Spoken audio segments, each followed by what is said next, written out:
Mantan Kades Bangunan Kecamatan Palas Kabupaten Lampung Selatan Provinsi Lampung, jadi tersangka korupsi dana desa di tahun 2024, negara dirugikan hingga 651 juta. ETR News TV Lampung Selatan. Kejaksaan Negeri Lampung Selatan menetapkan mantan Kepala Desa Bangunan, Kecamatan Palas, Isnaini, sebagai tersangka dalam perkara dugaan tindak pidana korupsi pengelolaan keuangan desa tahun anggaran 2024. Penetapan tersangka diumumkan dalam konferensi pers di kantor kejaksaan setempat, Rabu tanggal 29 April tahun 2026.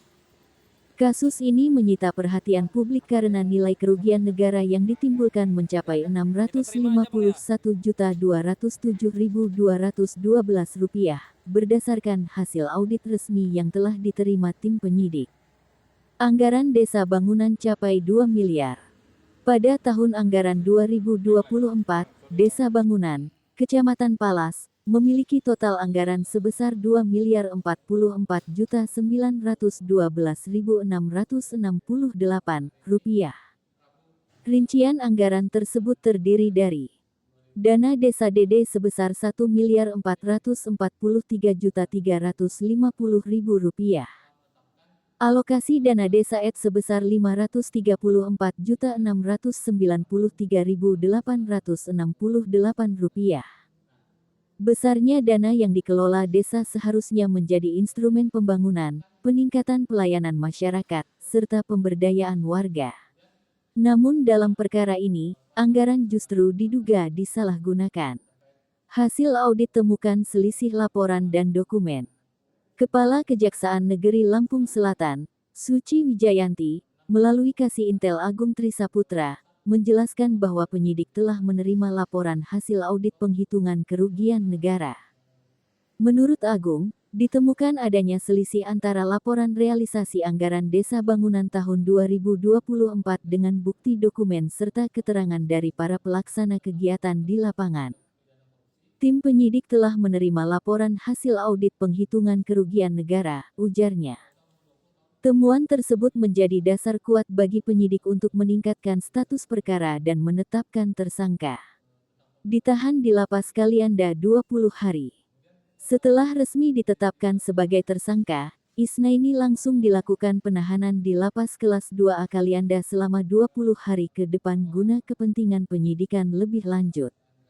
Langkah penahanan ini dinilai penting untuk mempercepat proses pemeriksaan saksi, pengumpulan alat bukti tambahan, serta mencegah kemungkinan menghilangkan barang bukti. Tersangka dijerat dengan pasal primer dan subsidiar terkait tindak pidana korupsi sebagaimana diatur dalam Pasal 603 KUHP baru, Pasal 604 KUHP baru, Junto Pasal 18 Ayat 1 huruf B Undang-Undang Tipikor. Undang-Undang Nomor 31 Tahun 1999 Junto Undang-Undang Nomor 20 Tahun 2001 tentang Pemberantasan Tindak Pidana Korupsi.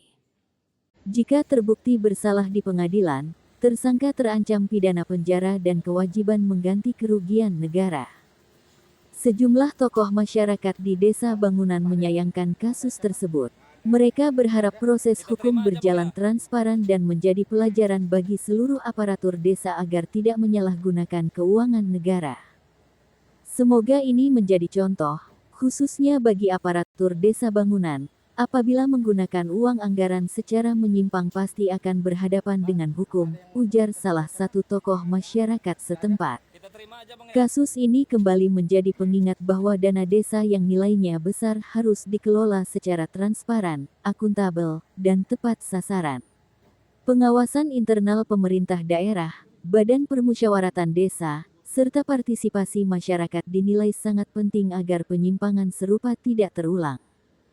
Penindakan terhadap kasus ini juga menunjukkan komitmen aparat penegak hukum dalam mengawal penggunaan dana desa agar benar-benar dirasakan manfaatnya oleh masyarakat. Media ETR News TV Kabiro Edi Untung melaporkan dari Kabupaten Lampung Selatan Provinsi Lampung.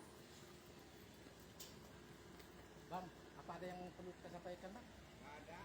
Nggak ada. Kita terima aja, Bang, ya.